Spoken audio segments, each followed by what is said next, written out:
The following is intended only for mature audiences. Always consult legal and medical professionals when needed. Viewer discretion is advised.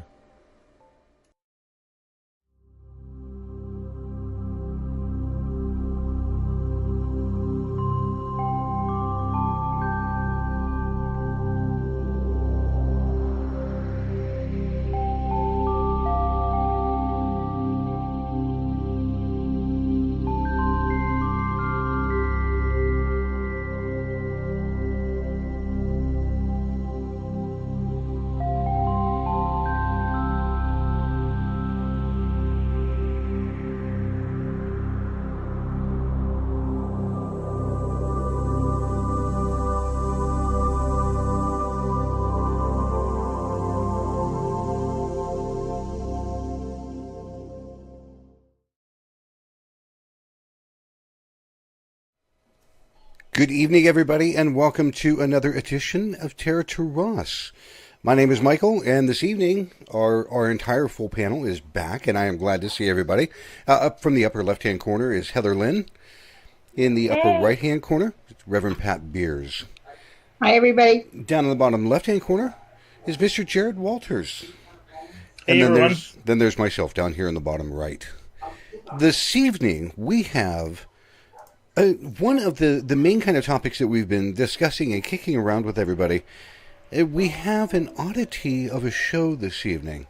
We have all been speaking about Earthbound spirits. Spirits that may or may not have moved on in life.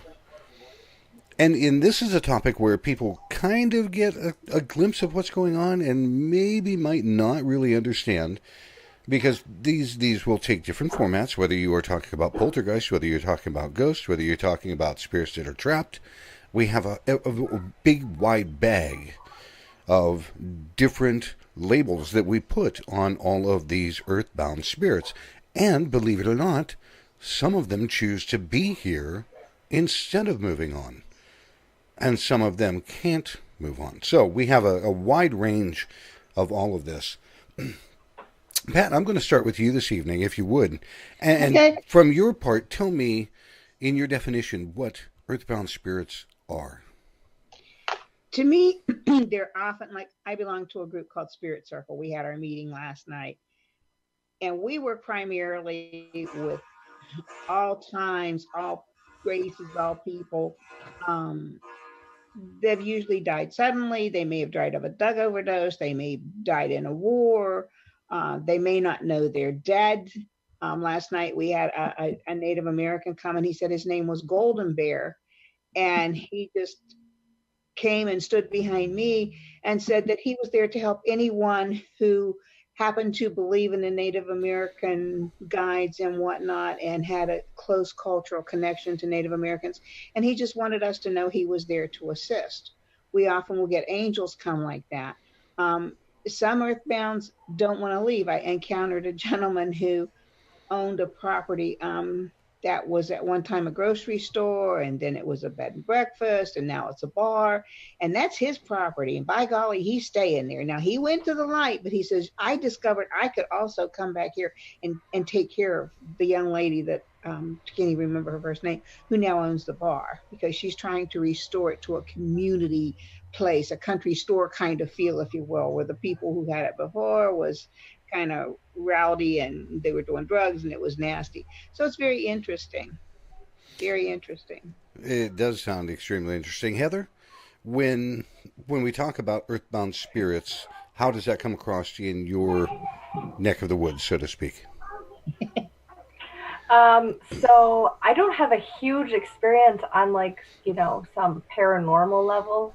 I have had experiences with, well, first of all, I have two very specific guides that I call upon to help me cross over spirits.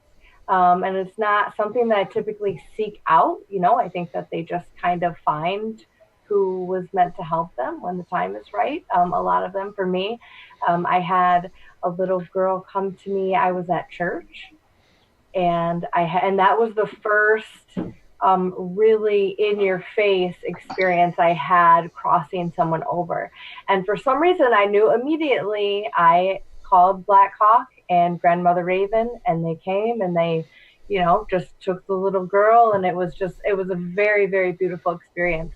I've had experiences where it was a large number of people that were like on a property that needed to cross over. Um, and I've had that's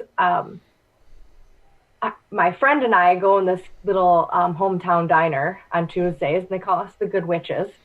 And we go in there and we hang out. And our friend Mindy, who was, it was her and her husband who owned it, she's passed on. And we get visits from her. And, and there's this cute little old couple that lives there that has passed on. And they choose to be there. They love it there. They love the action. They just kind of like hang out and soak it up. And so it's really cool. We were talking about it last week, and I was like, what was this place? Like, I feel, like you could just feel that warm, like they had baked goods and stuff. And we're walking down the restaurant, and I look up, and there's a picture on the wall that it, way a long time ago, used to be a little bakery. And there's this little couple, and she has her apron on just like she does, like when you see her as a goat. And they're the cutest little couple. So to me, it can be a lot of things, but I don't know a lot about poltergeists and stuff. Like, I'm kind of interested. I know you guys know more about that than I do. Jared, I'm going to lay the onus of this next question on you more than anything. Here it comes. Can you help define what we're looking at this evening as far as how would you define an earthbound spirit? And we'll talk on that one first. Okay, let me preface that by saying this is probably one of my favorite subjects of all time. I've been communicating with earthbound spirits and those that have actually crossed over for quite a long time. So, earthbound spirits are those spirits that were once human that have indeed died and have not crossed over to the proverbial light, if you will. They remain behind. They remain on the earth plane for whatever reason, and there's lots of reasons why. They are the spirits that you think of when you think of hauntings or ghosts. They're the ones that are actually remaining in homes, traveling throughout the planet, on your streets and your homes, just either lost or for whatever reason. There's a lot of different reasons why they don't actually cross over, but they are those spirits that are haunting homes, feeding off your energies, feeding off the energies of specific areas. So we can go a lot more in detail with that, but they are actually spirits that of people that have not crossed over into the light. I would agree. Now, I'm going to go in a little bit of a different tangent, but I want to come back and talk to you about that. From the background that I have, more dealing in theological, because being raised in the Christian church and things like that, we all four of us agree, and a lot of people that are watching agree, to the fact that when our mortal body dies, our soul is going to go somewhere. Now, if you are theological background or of any kind of religious, you would say your soul is either going to go to heaven or go to hell, or it's going to get trapped in what's called purgatory. We don't even want to discuss purgatory this evening. We're just saying we understand that our soul moves on from the here and now. And that's what people are saying when they're saying that it's crossing over. Your soul is crossed over into another plane of existence, heaven, hell, however you'd want to describe it. And as Jared had mentioned, some of these souls either don't want to go, are incapable of going, may feel trapped because they have such tight bonds to somebody that is still living, or things like that. So we know that the real us, the soul side, is kind of what we're addressing in this evening. And when, Jared, when you turn around and you said that these things can draw energy off of people, we have to turn around and then stop and say we need to now separate into basic three categories, if I can put it that way. You've got your positive, which are the souls that are stuck here for good reasons, they want to help. We have those that are truly in the gray. They're in the middle. They got stuck. They don't want to go. And then we have the black, which are the ones that are the mean, the nasty. They are here for nothing and no good. Would you agree? I do agree with that. Let me say this: that when you pass, and if you don't cross over, how you were in life is exactly how you're going to be as an earthbound spirit. So if you were a murderer and you have nothing but ill intent for people, and you pass and don't cross over, you're that mischievous spirit that's running around causing havoc, causing issues, so that you can get this energy, if you will. We could talk more about that. Mm-hmm. To do the things that they need to do, if you will, because they don't eat, they don't sleep. We are energetic beings living a physical life. So when we die, we're an energetic being. We're a spirit. We're a soul that needs energy, just like you do when you eat. You eat as a human. We need energy, so we get our energy source from food. They have to get their energy source from somewhere in order and able to manifest themselves physically, to make a noise, to do anything in this earth plane, if you will. So, in essence, in that aspect, if somebody was a very good person, let's say two people that have been married 60 years, and the wife passes, and she doesn't quite want to leave her husband behind. Now, she's been a good person, so she's not going to directly feed in that fashion, but Mm-hmm. where my understanding is, where she's getting her energy while waiting for her husband to transition, would be through staying around family and hearing and loving laughter and the daily aspects of life is where she gets her energy. But this brings up a very good point. When you see movies and Hollywood, I don't care what anybody says, Hollywood is horrendous in nature because they over dramatize everything. Every single thing. So in Hollywood, when you see the plates go flying across the room, and you get all these things that are happening, and the poltergeists that are knocking on doors, and all the negative stuff, that's from the side that is typically the darker side. The people that were not polite in life. The people, because they draw on the energy of fear, of the things that are unknown, things like that. Does that make sense? Mm-hmm. So, Definitely. Pat, Yes, sir. you spoke earlier about when you're crossing people over.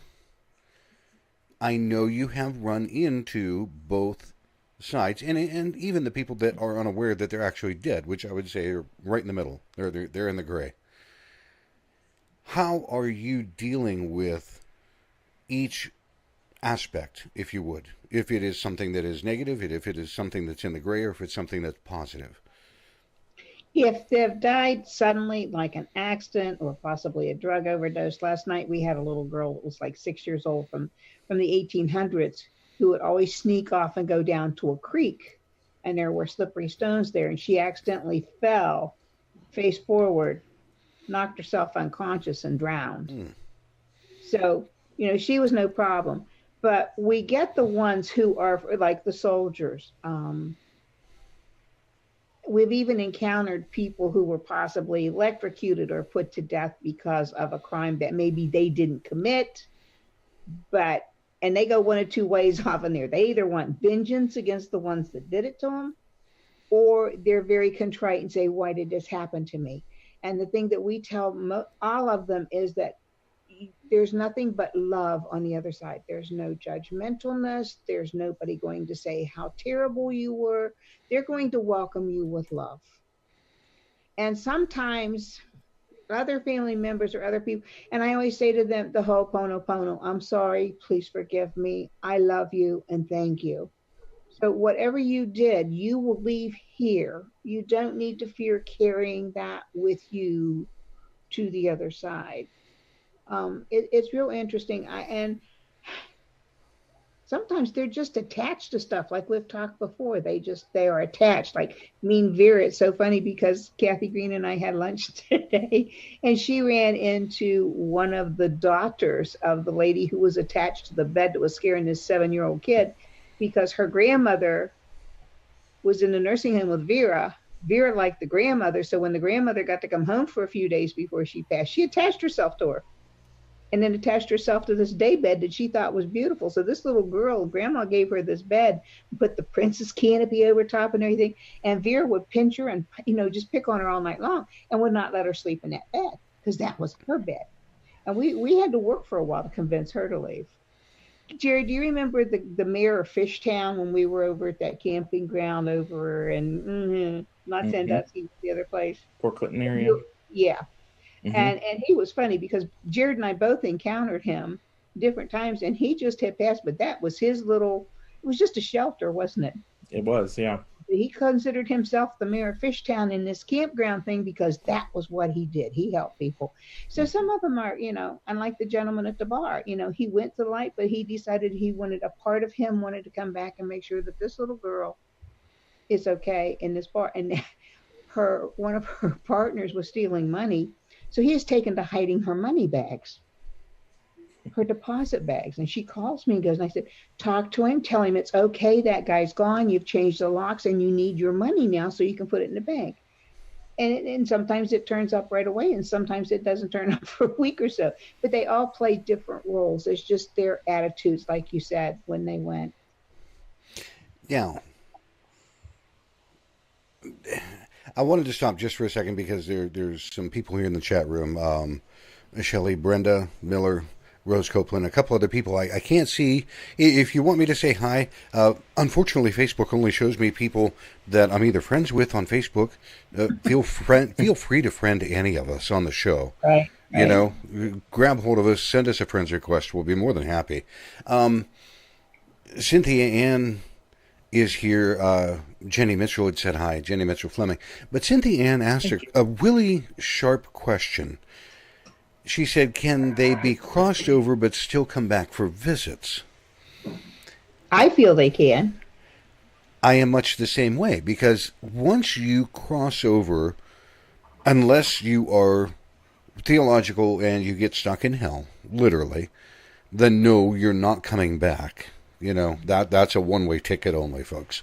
Purgatory is another one. It's a place where they go and they're stuck, and that's a whole other realm. But people that pass and they go to heaven, they can come back and visit any point in time that they want because they have met all of the requirements, if you want to put it that way. So when they've already crossed over, they have already spoken to everybody that they need to, they can come back and visit any point in time. And that's why you get some feeling sometime of saying, wow, I could have swore I saw Grandma. Well, yes, you did, or cousins, aunts, uncles, friends. Wow, I had the sharpest, clearest dream of them last night. Yes, you were talking with them. They don't always pop up in your mirror and go, how are you? But sometimes they do. Yes, they do.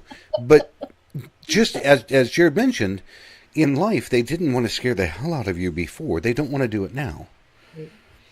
Secondly, and this is important that I think a lot of people should know, people at funerals or shortly after somebody has crossed and they've passed, they say, I wish that I could see them one more time. Folks, you will. But you have to remember something. The loved one that has passed away doesn't want to see you cry. They want to step up to your door and see you laugh because they're there. So they're not going to come back just 2 days after they pass unless they have something serious to tell you, because they don't want to come back and recreate that pain and suffering that they're gone, that they're tangibly no longer here. That's something the other thing I would say to that is they're not going to come back to you the way they went, most of them. Because if they were sick and they looked terrible, they're going to come back at an age that you remember them as being happy and healthy. Yes. Also may come back with smells, or you may hear them talking. So it's not always that you see the person, that they'll just give you some message that makes you know that they were there. Heather, I have an understanding to say you have a direct experience with something like that, which really kick-started the hell out of you in your spiritual journey now. Is that correct? Oh, I'm sure. Yeah. Because you mentioned seeing somebody in a church setting or something to where they are They're here, they're not here.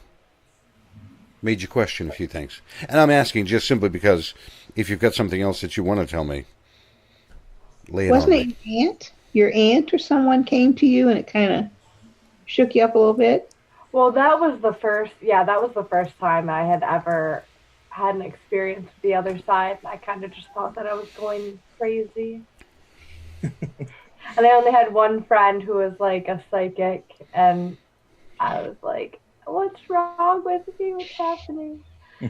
But I was worried. I remember asking her because she told me what to do, and I sat down, got all settled in, and I said, "Am I gonna open my eyes and like see a dead person?"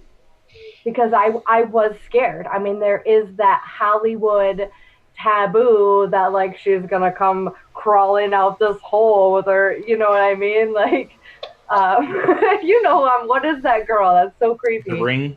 Right, right. This is not the ring. This is real life. And they really don't want to scare you. I think that the first the first time I had a child spirit come to me and I was aware of it, that was a little scary for me. I don't know why, but I was like, okay, you stay over there and I'll stay over here. And just let me adjust to this idea of this little boy being here with me. So that was a little um, took some getting used to. I don't know why, but the children were little. Jared, there's another question here from the chat room from Christy Woodward. She said, sometimes I would feel a warm sensation in my left or right arm. Not sure what that means. Is it an angel, a loved one, or a ghost apparition? It could be all of the above. Usually, earthbound spirits will come and you'll get a cold sensation. It's not unheard of that you might feel a hot or a warm sensation, but for me, if it's warmer, it's probably going to be something of a higher vibration. So it could be an angel, it could be a deceased loved one that has indeed crossed over and is coming back for a visit. But more than likely, if it's an earthbound spirit, I think it's going to be cold.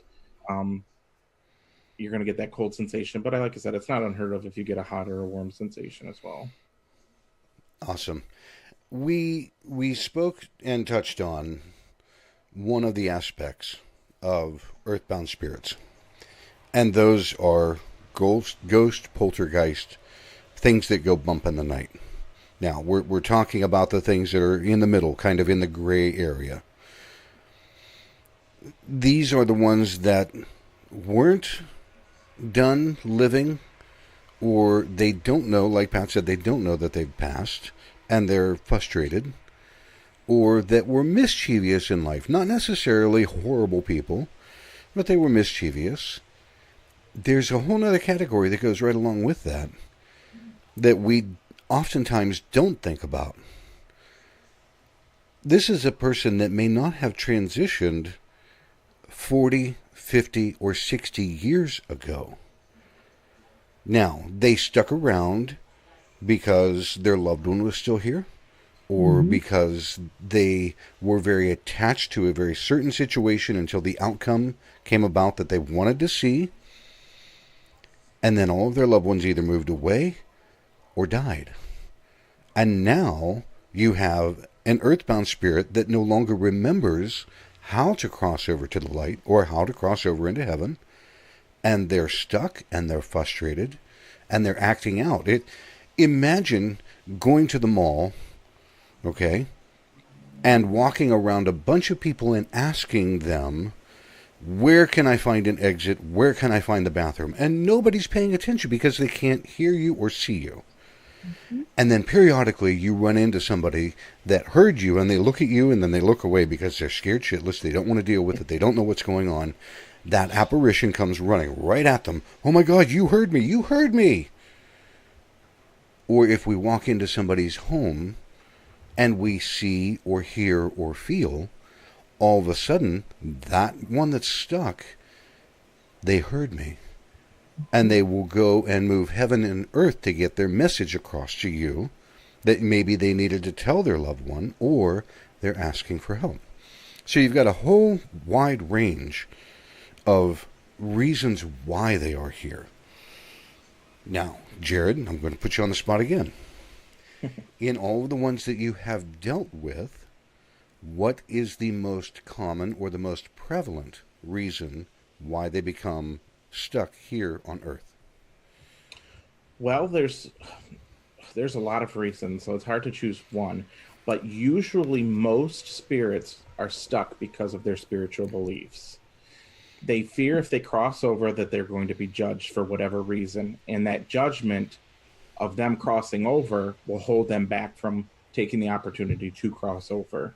So a lot of it comes from a spiritual, from a religious standpoint, that they don't want to cross over because they fear going to purgatory. They might fear going to hell. They fear the judgment that they will receive, like they say at the pearly gates. You can come in, you can't, you know. So if they do that, then they're going to be stuck. But if they stay here, hey, I can keep doing this. I can keep existing here on this plane and I'll be fine. But let me say this, there is no reason and no purpose for an earthbound spirit. They serve no good. They think that they're doing good, but in essence, because they feed off what's called emotional energy, they are taking this energy from us. What we're happy, we're sad, we're mad, we're throwing this energy out into the atmosphere, and they're going, ooh, I like this because I can use this energy. This gives me the energy I need in order to manifest, to make a noise, to do whatever it is that they need to do. So in essence, the energy that they're draining from you, that might not be their intention, but it has no good effect for you for them to be here. So if they can get past that religious thought, that religious belief, they can always stop at the local mortuary, get on somebody else's light, catch their light that's at the funeral home. So there's a lot of other reasons why they actually become earthbound. Like you said, they could be attachments, grief. If they pass and they want to console a loved one, they'll stick around for that reason. If they have an attachment to their home, to a vehicle, if you've ever watched Beetlejuice, when they die and the new inhabitants come into the house and they're sitting there spray painting the walls and what they're going to rip out and this, that, and the other, and they're freaking out because it's like, they're tearing up our house. Well, earthbound spirits are very much the same way. They might be disturbed that you're changing what they liked. Your style is not my style, but this is, I paid for this house, it's bought and paid for. I have an attachment to it. You're not going to do that. So there are a lot of reasons why earthbound spirits become stuck. But when you do pass, there's a great book out there. It's called When Ghosts Speak. It gives you every definition you wanted to know of earthbound spirits and why they are the way they are and why they're here. It's by Marianne Winkowski, but she will tell you, and don't quote me on the exact amount of time, but it's something like 72 hours after your funeral, the light actually is there, and then it slowly decreases over that period of time. So they do have an opportunity to everybody attends their funeral. They're standing right at the foot end of the casket. They want to know what they look like. They want to know who comes to the funeral. They're nosy. They want to see all the stuff. Who sent flowers? Who didn't send flowers? You know, everybody attends their funeral. So you can speak to the spirit right there at the end of the casket and say your goodbyes actually at the foot of the casket, because that's where they'll be standing and waiting, because that's where the procession line comes from. It starts at the feet. So they want to stand there and see, oh, who came? Yeah, so. Pat, I'm going to ask you an odd question, and a lot of that, Jared, I agree with, and it's things that people need to understand and know when we're talking about you're going to, or you're at a funeral, whether it is loved one, friend, acquaintance, work person, and you think that you feel that they're there, and then a few minutes later, that's just a trick of my imagination. No. More than likely, they're standing right there trying to tap you on the shoulder the way that they always did in life. Yeah. But Pat. Yes, sir. How many times have you run across, and again, I'm asking you this because you've got years of experience in it, okay? Everybody that's been watching the show should know by now. I look at Pat. Pat is on one end of the spectrum with a ton of experience, because she's the oldest out of all of us, but she's also been reading and working at this the longest. To where we go to the other end of the spectrum, Heather is the youngest, and she has a very different outlook on life than either Jared or myself. But Pat. Yes, sir. When you have worked with crossing someone over, did you ever find that it starts out like they greet you going, this is wonderful. Yes, I'm ready to do this. And then all of a sudden it turns nasty Cold or feet, poor. yeah. Anger, cold feet, anger, yeah. Do When you were you? talking, I got to tell you a funny story about my dad. My dad was probably 75, 76.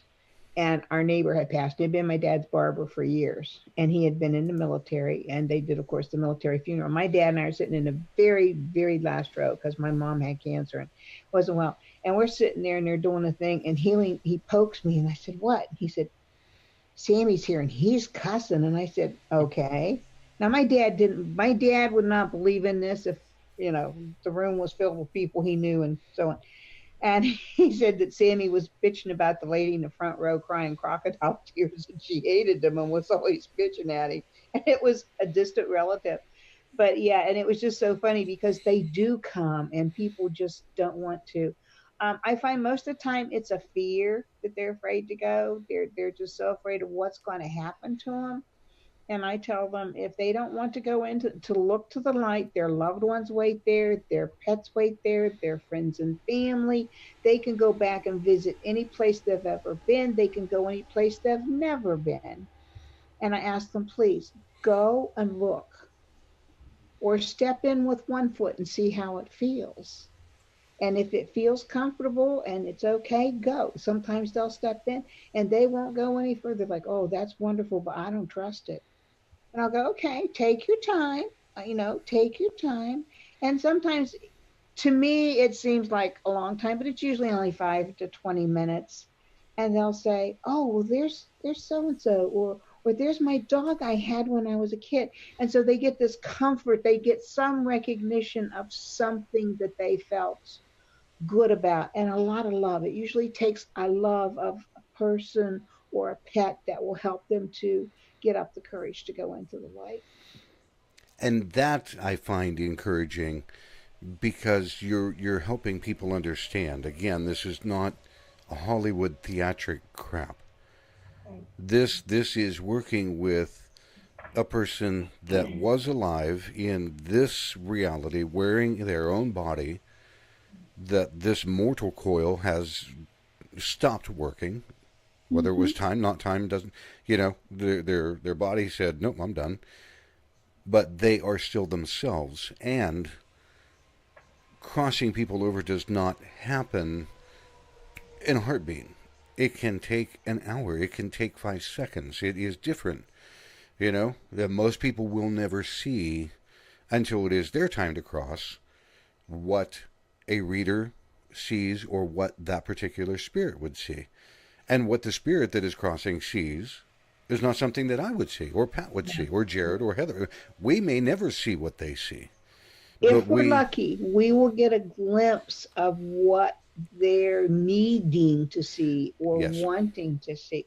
And I talked before about the be 2 years ago this Memorial Day, reading the paper on my deck and having the yard full of soldiers. And one came back from World War II that had been at Pearl Harbor, and he was helping Vietnam vets cross, and I crossed a whole bunch of, but there was one young man that was barely 17, 18, and he had killed a lot of people. Mm.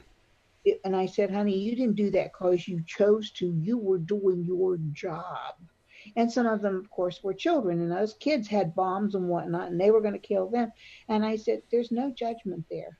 And so they all worked with him. His buddies went, and then he finally went. But he was very concerned because he said, I did a lot of bad things. I said, honey, it wasn't like you decided to go do that. You were ordered to do that, or it was either kill or be killed. And when he looked at it that way, it put a whole different perspective on it rather than I'm just a terrible person because I did this. And So, that makes a big difference. There's two questions that I want to address before we take a quick break from the chat room. Christy asked, she said, sometimes I get a quick white flash of light from the left side of my eye at times. Does that mean it's angelic? I'm going to answer this one and say I don't believe that it necessarily means angelic. right. If it is just out of eyesight, or just on the edge of your peripheral vision, that's a spiritual person or a spiritual being that is around, would like to get your attention, but may only want to look over your shoulder to see what you're doing. Okay? And this is what happens most often. When you see that, our inclination is to go, what is that? And because we are focusing all of who we are on them at that time, it tends to push them away. Okay? I often ask, sorry, Mike, I often ask people, do you see lightning bug lights? And they go, yellow. And I go, well, they can be yellow, they can be dark purple or blue, because that's usually St. Michael, or they can be white or what. And I said, that's just a loved one going, hey, how are you today? Bobby Doherty had said that there are a lot of times spiritual activity gets stirred up because of change, like Jared mentioned, change in a home, changing the paint color, changing the furniture, changing cabinetry. You know, that change will stir things up. The second part, Jared, I'm going to have you answer this one if you would. Rose Copeland asked, what happens if someone is cremated? How does that affect capability to come back, or if they're stuck with things like that? The physical body is just a shell. So whether you're burned up or if you're thrown in the ground, it doesn't make any difference on your soul level. You're still, in essence, a spirit, your energy, pure energy. So what happens to your physical body has nothing to do with your spiritual body. So if you stay earthbound, you stay earthbound because your consciousness is that energy. Your consciousness is not in your body. She followed up, and she was chatting with Bobby here in the chat area.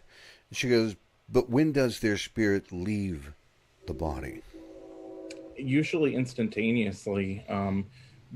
Sometimes in some cases, if it's a prolonged illness and they're in a hospital bed, their soul may actually leave the body before the physical body actually stops or ceases processing, if you will. So the essence, that spirit can leave the body. It does. Yeah. So I don't know how else to say it. No, that very well said. That makes sense. Yeah. Okay, good. Pat, I'm going to follow up with one more quick question. Heather, I've got questions for you when we come back for our break. But Pat, Michelle had turned around and said, she goes, my grandma passed recently. She waited for me to leave the room, and then she passed. I was only gone for a few minutes. Why do they do that? And she said, by the way, I knew she had passed. I felt her spirit leave or something. I was right outside the room. Now, Pat, why do they wait for loved ones or other people to leave? Because that's actually a very common instance that happens. Very, very common. My feeling is that they don't want you to see them pass. They don't want you to see them take that last breath or hear the death rattle or, whatever. Because when my husband passed, I heard it. When my biological mom passed, I heard it. There's just a switch, and they don't want that to be your last memory of them. Right. Perfect. And I agree. That is what I have most often come to find is, again, and like Jared had said, they remain true to who they are even when their body stops functioning. They are still that loving, kind, caring spirit that does not want to inflict more hurt, more anything on anybody. Right. All right. And to go back and answer that question just real quick, just to add to it, if you've ever been in the presence of somebody who's passed, the second they take their last breath, you see a change in their physical body as that essence comes out of them. You do see that. So if you've not had that experience, and if you get the experience, just kind of watch for that. There is, and going right along with that, many people may have read, there is some unconfirmed scientific study that says when a person passes, the minute that they pass, the moment, they actually lose weight, a slight amount of weight, because their soul is no longer inhabiting their body. It's not a great amount. There can be only ounces at times, or fractions of an ounce. But they've actually done a study, and they've proven some metaphysical change has happened. Very, very interesting. Been my experience that they look so very relaxed. Even if they look peaceful before they go, there's just this, how do you explain it, Jared? There's just this total peacefulness, calmness that you don't ever see any other time. Yep. Great. All right, we're going to take a quick break. When we come back again, Heather, I've got questions for you because they're, and again, please understand, for anybody that's watching, listening, I don't bring up age factors because I enjoy picking on either of the ladies or on Jared or myself. I'm trying to gather some information because of the vast difference in insight or perception because of how old we are, all of us in different perceptions. You know, so it is not because I'm picking on you, Heather. It's just I got a question. But, folks, we'll be right back after this break.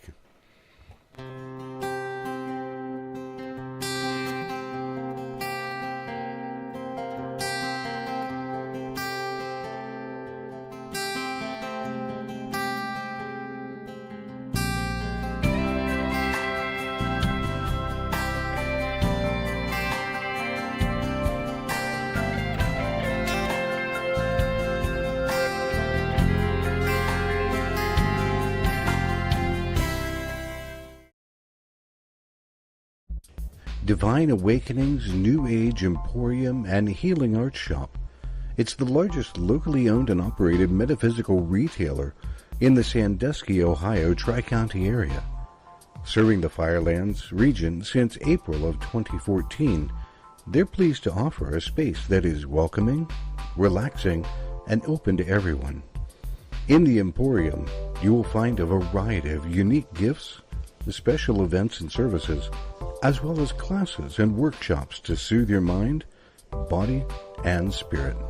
If you're in the Sandusky, Ohio area, look for Divine Awakenings at 1006 Tiffin Avenue, Sandusky, Ohio. Their phone number is 419-502-9137, and you can find them on Facebook at /Divine Awakenings LLC.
Coming back from our break, we are again, we're discussing this evening, and here I've got everything all messed up. There we go.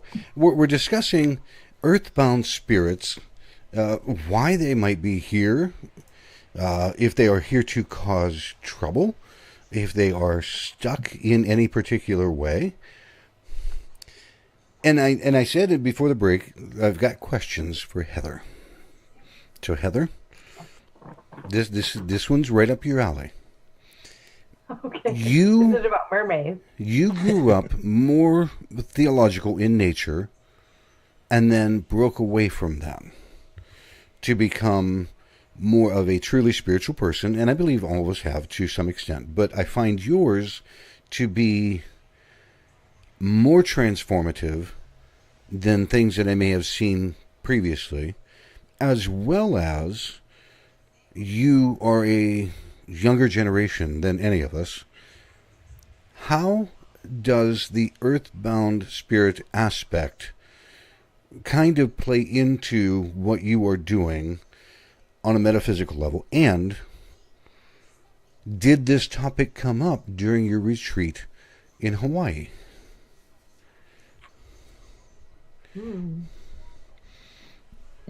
I gave her something serious to ponder.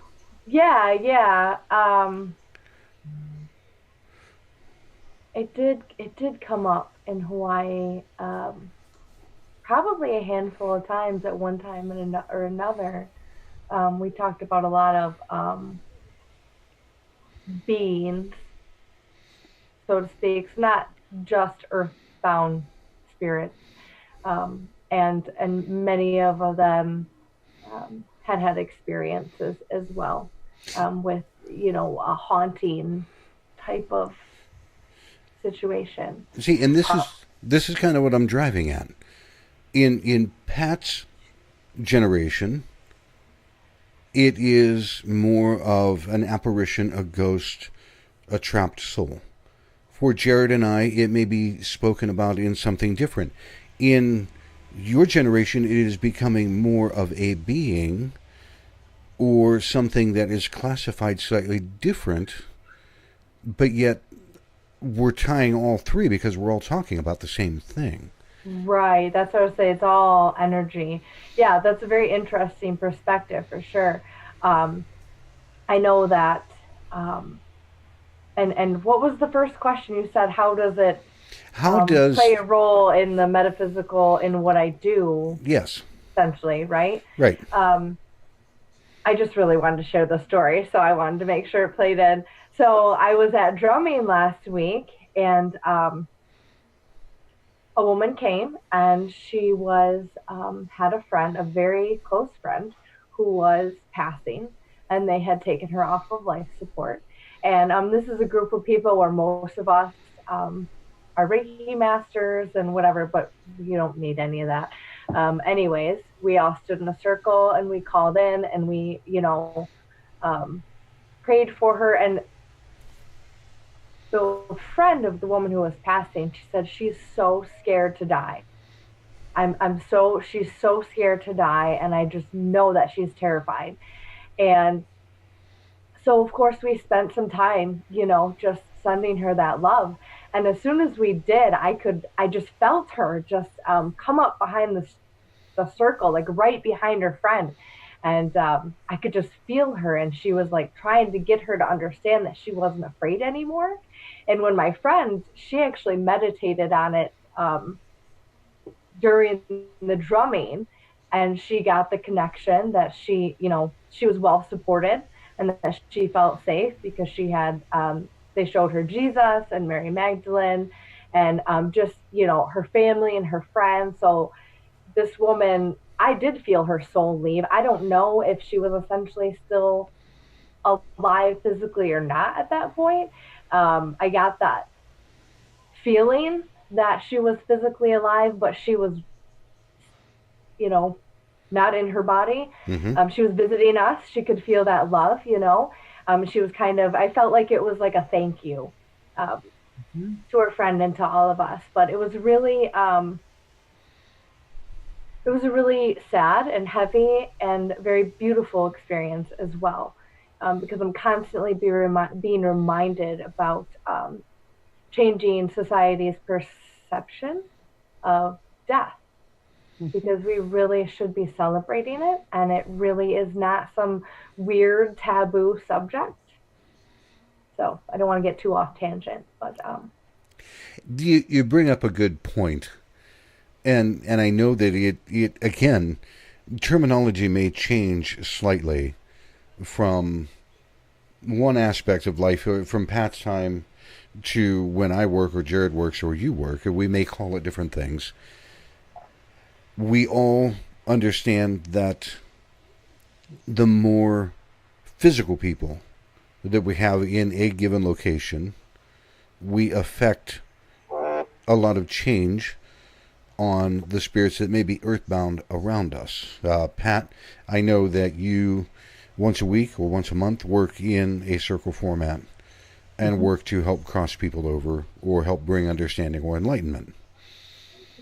Jared, I know that in previous times you have worked in, and especially with like Max the Crystal Skull, you have worked in a different fashion in having spiritual people move around you, if I could put it Oh, that and way. paranormal investigations as well. I used to be highly involved with groups that did that, and I was the medium on the team that would interact and sometimes tell what I thought was going on and who I'm communicating with. Now that brings up an interesting point. When you worked as a medium in that investigation kind of field, you had to have bumped into almost every classification of earthbound spirit that we have mentioned, plus more, if I could put it that way. Right.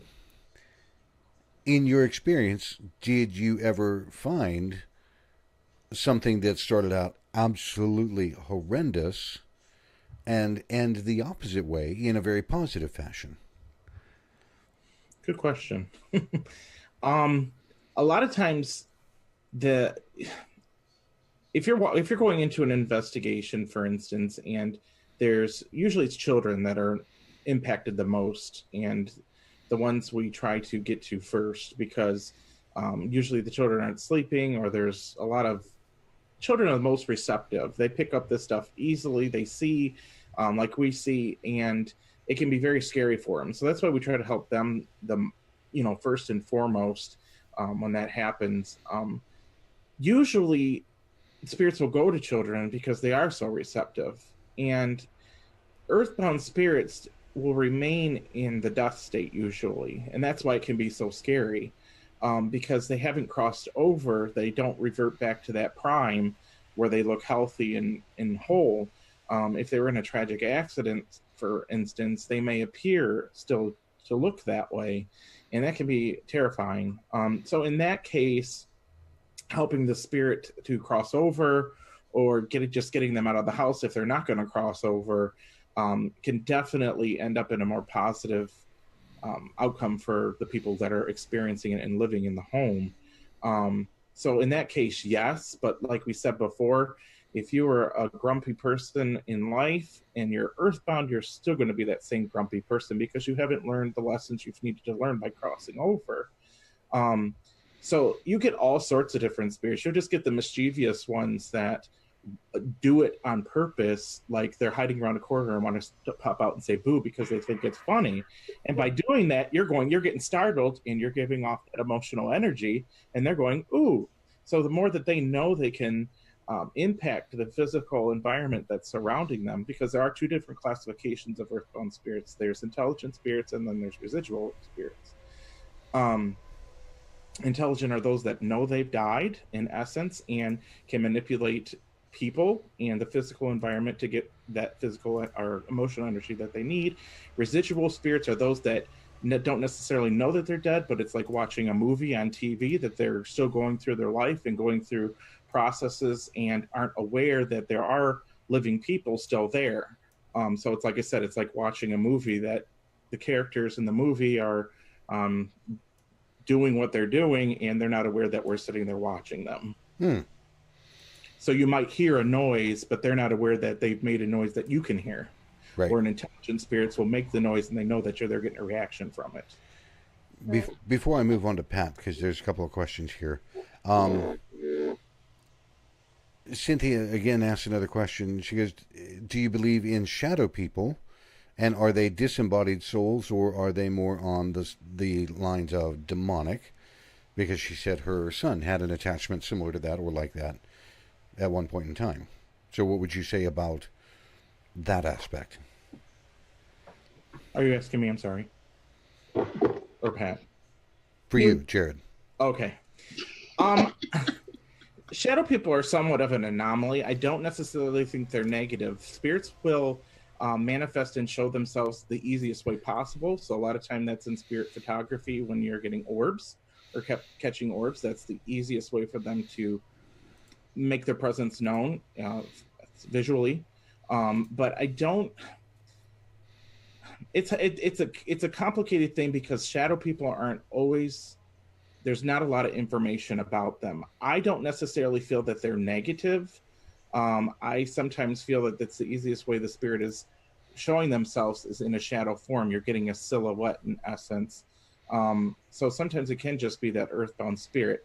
Now, it just kind of depends on the vibration that you're dealing with. If you're feeling you're dealing with a lower vibration and you're picking up that as a negative thing and it's bothering you, then more than likely that's the case. Versus if you're seeing that shadow person, you're not really startled by it. I don't think it's, like I said, there's no purpose for earthbound spirits in general. But in this case, I don't necessarily think it's always a negative thing that you need to be fearful of. A lot of times we catch those shadows out of the corner of our eyes because it's easy for our peripheral vision to pick that stuff up. So just use your judgment and kind of feel what you feel from it when you come in contact with it. And that's one of the key things that I would say is when you feel something in the room, how does it feel? We've all been in places, we have all been in contact with other people. If you walk into the mall, you bump into somebody and they just feel icky and you're like, God, get them away from me. That you are naturally inclined to either be attracted to or repulsed by the kind of person that they truly are. And that's a great point, because it doesn't necessarily mean it's demonic. Yes. They're just creepy. Yeah. And they may have a lifestyle that you don't want, and people that are highly theological may bump into somebody that is a swinger, if I could put it that way. And, right. And to them, that's massively offensive. So yes, there is going to be this repulsion, but go with what you feel. What does your gut feeling tell you? Mm-hmm. Now, yeah. Pat. Yes, sir. And I'm going to use this to kind of wrap up our show for the evening. Okay. Would you agree? Crossing spirits over is not to be undertaken lightly. Again, this is not Hollywood. This is serious kind of business when it comes right down to it, because if it's done incorrectly, you will harm them, you will harm yourself, you'll create more hell, havoc, and whatnot. So, I agree. How should people approach the entire topic if they feel there is something in their home? I always ask, would they like to go to the light? Are they ready to go home? If I get a negative response, I say, may I ask why? Is it fear? Is it anger? Is it I don't want to leave because I'm worried about so-and-so? Or, I always want to, again, it's free will. It's their choice. It's not ours. Mm-hmm. If you try to force them and they don't want to go, they will get frustrated and angry, and you'll see stuff start to happen. Mm-hmm. But no, it's not. None of this is anything to play with. And I always ask the angels to come and help them to see what they need to see, to understand that there's nothing but love there for them. Like when I've gone to Gettysburg or when I've gone to cemeteries, and there are often souls sometimes hanging around there because that's where the body is. So they think that's where they're supposed to be. And I say, are you here because you would like to be, or would you rather go be with your loved ones and your family? And if they say no, I respect that. And I tell them, if and when the time comes that you really, please find me. You can find me. Go to any person that exudes white light, comforting love. We were down in Zora, Ohio one time doing a ghost hunt at a restaurant, and it was in a building that was over 120 some years old. And one of the guys made a smart aleck wisecrack when we were in the kitchen, and one of the hanging skillets came off and went horizontal. It was hanging vertical and it went horizontal right past his head, because the woman that had hung around there since that place had been built, I mean, that was her kitchen. And she was there because she chose to make sure that kitchen was run right. She wasn't earthbound, but she just, so people have to understand it's always a choice. Would you want someone trying to force you to get into a car you didn't want to get into, or go outside if you didn't want to go outside? No. So that's how I try to treat them. Respectful. Just, you need to be respectful. It's not a game. Yeah, it is definitely not something to play with. One last question that I'll pick up here from the chat room. Somebody had asked, Michelle had asked, how long do they need to be gone before they can come through in a reading? And I would honestly tell you, Michelle, that can be dependent upon the spirit, the person. It could happen 5 seconds after they pass. It may take 10 years because the length of their getting accustomed to A, no longer being physical, B, being in their own new realm of heaven or anywhere else. They may have 5,000 people to talk to on the other side. And again, time is relative. It's not the same here as there. So it can be a very short period of time, but it may be a long period of time. There's no real way to tell. Often it is very shortly, a short period of time, an adjustment period, if you will, from the time that they physically pass until they have crossed and they come back. That's about the best way that I can sum that up. Closing thoughts from anybody? Heather, your closing thoughts for the evening? My closing thoughts for the evening. Well, I'd say if you do suspect that you have some kind of earthbound spirit, I would definitely, you have free will and you do have the power. So be respectful, but say get out. If you are not of the love and of the light, get out, light your sage, light your Palo Santo. Don't, and as Pat said, always ask for protection, always call in the angels. But most of all, be respectful, because that's going to get their attention. Sitting down quietly, lighting a candle, and again, ask for protection and just saying, hey, if you feel like they're trying to get you a message and that maybe you're the one that's supposed to help, then just do it with protection and be respectful. Perfect. Pat, your closing thoughts for the evening? I'm with Heather. And one of the questions I often get asked is if it was a nasty accident, industrial, automotive, or whatever. They'll always say, did they know? A lot of times they don't know because the spirit leaves the body before the physical act happens. Right. But sometimes they're there and they realize and then they leave immediately. My big thing is be respectful. Treat them as the way you would want to be treated if you were in their shoes. And just treat them with love, because they could be terrified. We don't know what they went through before they passed, for sure. So just be respectful. Jared, your closing thoughts for the evening? Well, this could go on and on for a long time because there's so much information. But one of the best and most assured ways that you can gauge if your loved one actually has crossed over is through dreaming. If you get a visitation in your dreams, you know that indeed that they did cross over from that. And again, it can take time. It can sometimes take years for you to get that confirmation because they go through a review process, if you will, of their life when they do cross over. And another thing would be, how do you get rid of them out of your house? And that could be a whole show in and of itself. Yeah. Know that usually is a one-time deal. You whip out the sage and they're going to be gone. It's an interval process. You have to keep doing it because it lowers the inhibition of the spirit to interact in the physical environment, which in essence makes them want to move out of the house or out of that environment because they're not getting what they need. So they can go to the neighbor and start working with them. That doesn't cross them over by saging or smudging. So I just wanted to say that. Excellent point, too. That is a good point. It may push them out, but it does not help them move on. Right. And they can come back. And angrier than ever. It could be a whole different show. Right. The thing that I would try to remind people from my end, helping spirits cross over is not something, as everybody has said, this is not something to be undertaken lightly. It's not something that should be done by everybody.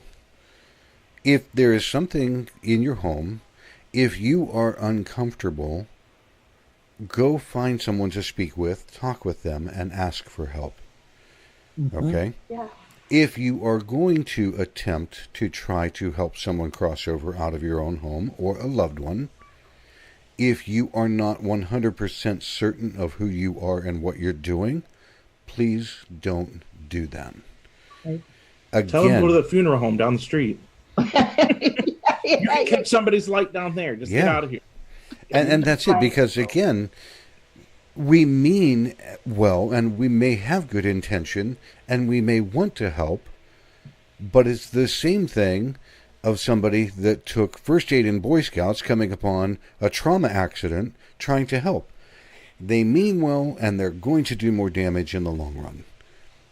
So if you're uncertain of yourself, go ask for help. Go find someone to help you. And above all, everybody said it, be respectful. You respected these people when they were alive. They are the same, even though their body doesn't function anymore. Absolutely. Next week, we're going to be coming back with a new edition. We're going to change things up a little bit next week. We've taken some time to talk amongst ourselves. Starting next week, if I can get everything correct, starting next week, in the last 10 or 15 minutes of the show, we're going to be picking someone from random out of our chat room and letting them ask our panel a question. And each of us will be able to chime in. Kind of like a mini reading, not quite kind of. It's just a little bit different. But we'll be doing that every week after like the last 10 or 15 minutes of the show. It was just something that we want to add in and be able to interact with people that are present. For people that are listening on the podcast, please, by all means, take the time and join us. The second thing is, next week, we're going to be moving the show to 9 p.m. Eastern Standard Time. So we're going to be starting an hour later. And that's typically just about the right time that we may have found that people can join when everything else in their life is settled down. So, two things and next Heather's week. kids aren't running around screaming outside the bedroom door. Two things next week. The show starts at 9 p.m. Eastern Standard Time. And again, we're going to be looking for people in the chat room that we're going to pick kind of more or less at random. We'll go through that, the process of how we're going to do that next week. But until then, thank you all for joining us in the chat room. I'd like to thank everybody that's going to be listening on the podcast here later on. You can find us on Facebook at /Terra Turas. You can also find us on the web at www.terraturas.com. And we all have a link that we have in the show that you can find us all individually on Facebook. Again, feel free to send us a friend's request. We look forward to getting in touch with as many people as we possibly can. Until next week, I hope everybody has a great week and a great weekend. And we'll see you again next time on Terra Turas. Have a great night. Guys. Good night, everyone. Good night.